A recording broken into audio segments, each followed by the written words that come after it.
We are going to discuss about what is the difference between list, set and map.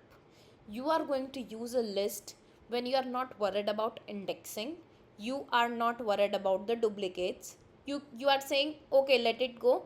I want the duplicates as well. What is a indexing or what are duplicates? Let's understand it. Whenever there is a list, you initialize a list. Let's see how we can initialize a list. This is a class list set map. It has a method understand list, and in line number 5 I am creating a list of string. Okay, at this line number 5 my list is empty.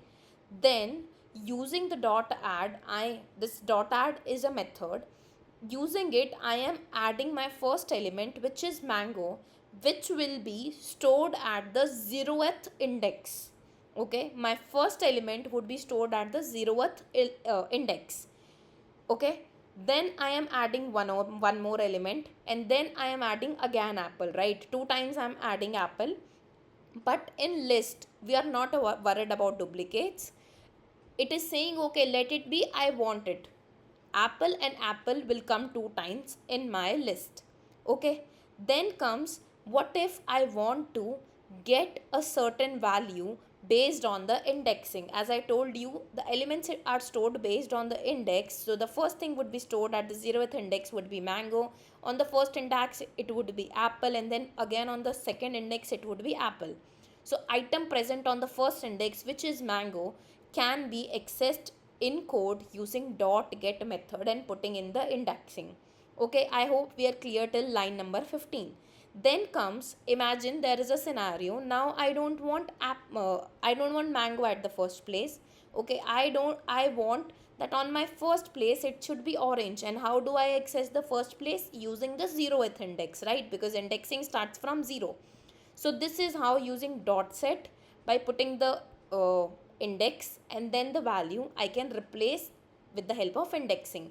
Okay, then comes, if I want to calculate the size of the list, then I can use it with the help of dot size method. This method is will remain common across list, set and map. You only need to use size in all the three of them. Okay, then comes, if I want to check if a particular element is present, okay, in my list I want to check if the apple is present, if it contains it or not, then it will return me a boolean, right?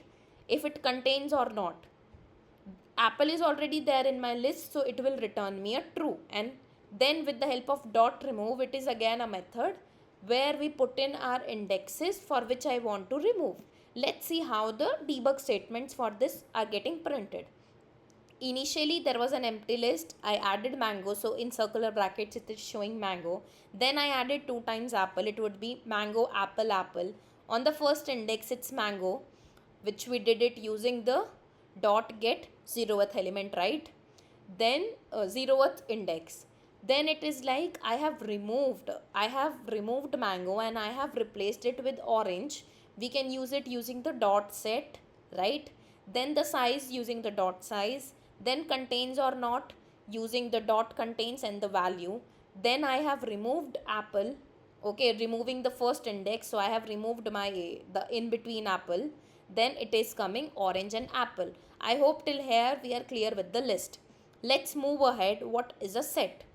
In the set we are not worried about indexing, and nothing is being stored based on the index. Okay, what is a set? Set is an unordered collection of unique elements. It will not have duplicates. Let's see how we will be initializing a set. Line number 30, initialize a set of string. This is using again the dot add method, how you can add the mango element into my set. Okay, again remember, it doesn't contain duplicate, so irrespective of my line number 36 and line number 35, it will ignore the second apple and it will only keep the set as mango and then apple.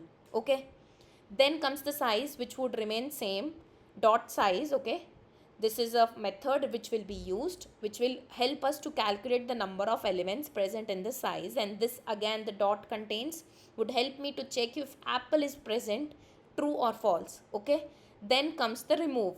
Now understand the difference between the remove at the top and the remove in the set.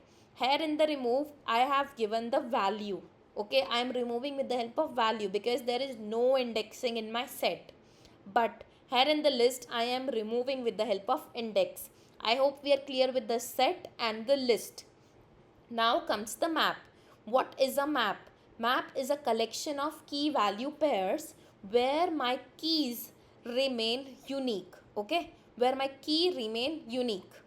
How do I initialize a map? Say if I want to give the key as an ID and account as a value, which is the account record. Okay, this is how I'm going to initialize it. Initially it is empty because nothing is present inside it. Then what I'm trying to do is I am trying to, this is just for this particular example so that we can understand all the methods that are present in the map and make use of them. This is how we get a list, right? For list of the account records from the account object, I am storing it in the ACK list.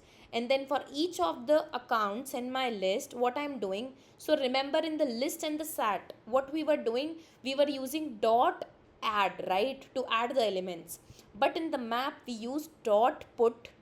In the first place we put in the id whatever is present in the key, and the second place would be the value. So we are putting a key value pair. So for every account in the for loop which are present in the account list, I am adding those values in my map by mapping the id as the key and value as the account record itself, and the account record in my case contains the id and the map together. We will see it in the debug logs. Okay, and then if I want to fetch a particular value based on the key, okay, then I can do it using the dot get method. What if I want to check if a particular value is present or not? In the set or the map we were using contains, but here in the map we are using contains key to check if the key is present or not. Okay, if the key is present and you want to get the value, then you can use dot get. Inside it you will put the key. Okay, and also if you are interested in the getting the key set, okay, the keys, all the keys, because they are unique, that's the reason we are calling them the key set. And using the dot key set we can access all our keys. Using the dot values we can access all our values present in the map. Remove by removing the sets, by removing the keys. Let's see in the debug logs how, let's see here how it is getting printed. Initially it was an empty map, then we inserted one account. Okay, we inserted an account with the id and a name. Then we are trying to fetch it with the help of key, so I gave the key as the id, and then this account record is getting printed, which is the entire value which is mapped to the id for this map. Okay, then I am checking if this particular id is present in my map, which is true because this id is present, right? Here in the line number, here you can see it is present. Then moving on, this is the continuous loop for that for loop. Let's see how this insert is there. So the full map after the insert, how it is, all the maps, sorry, all the elements with the key value pairs. This is how it looks. Initially it would be a key here, and then it would be the account record itself, then again a key and the account record itself which is mapped to it. So you see this is equal to assignment, right? This is equal to, which is like, this is the key and this is its value. So whenever you want to get the value which is mapped to this key, I would like to get the id, and then the value present in this id is this fully. Okay, and what if you want to remove, if you want to remove that thing, you can also do by keeping dot remove. Inside it you put a key. I hope we are clear with list, set and map. Thank you so much.